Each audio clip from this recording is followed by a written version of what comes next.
Conspiração e assassinato disfarçados de estudo científico. Todo brasileiro precisa saber disso, além da polícia, o Ministério Público e toda a imprensa. O assunto cloroquina, hidroxicloroquina, esteve na mídia recentemente e recebeu tratamento de partida Fla-Flu.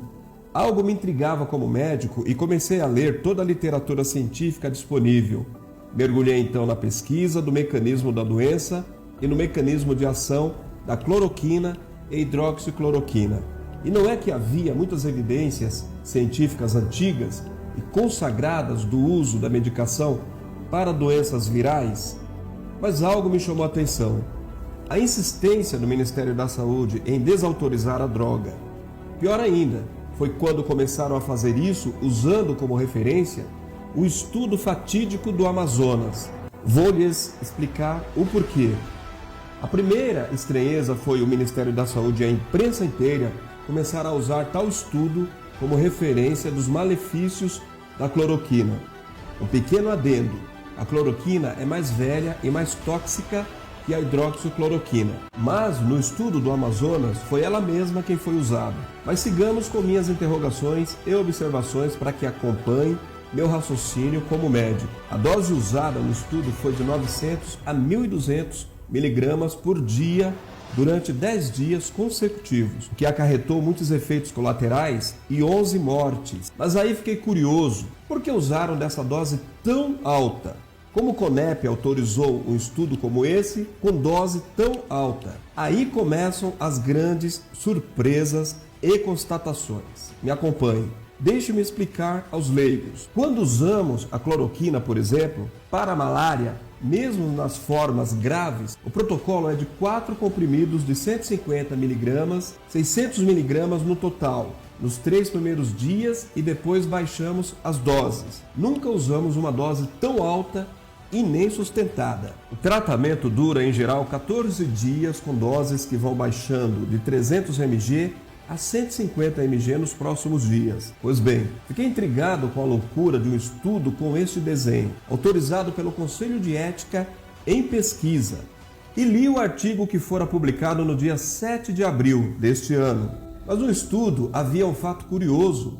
Qual não foi a minha surpresa ao constatar que o número do CONEP citado no estudo era inexistente. Dei print na tela. Pois bem, não fui eu quem percebeu isso, outros perceberam. E houve uma veiculação de reportagem no UOL, onde o médico afirmava que aquele estudo sequer tinha autorização para ser realizado.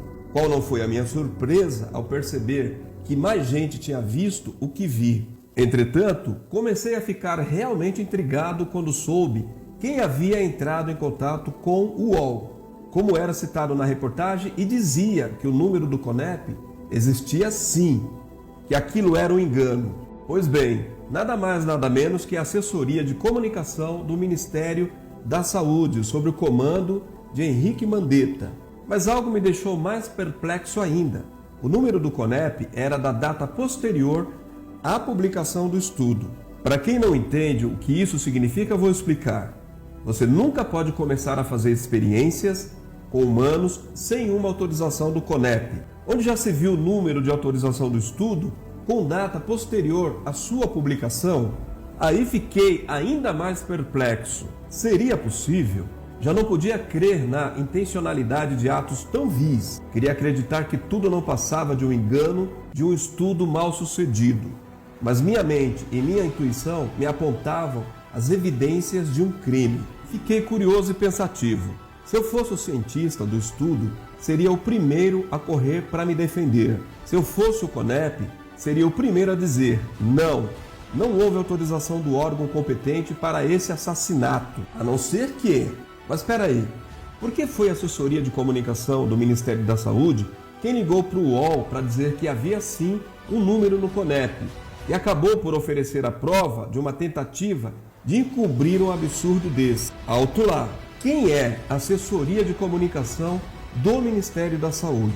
Hugo Braga, conhecido militante do PCdoB. Inclusive, houve escândalo recente de sua renovação de contrato bilionário feita por Mandetta. Mas esperem aí, Quem eram os pesquisadores que assinavam o estudo?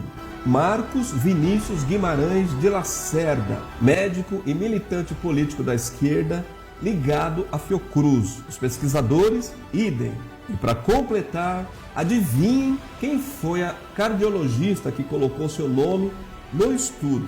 Ludmila Ajar, médica de Caiado.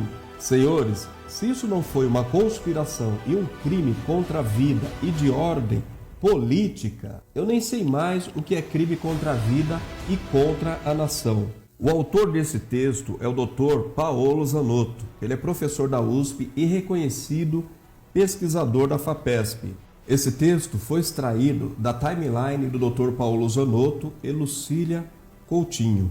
Baseado nesse texto, eu quero deixar aqui a minha pergunta. Quem é que vai responder pelas dezenas e centenas de mortes ocorridas aqui no nosso país? Esse texto precisa chegar ao maior número de pessoas, principalmente aqueles que perderam seus entes queridos, vítimas dessa conspiração e assassinato orquestrados pelo senhor Henrique Mandetta enquanto esteve no comando do Ministério da Saúde.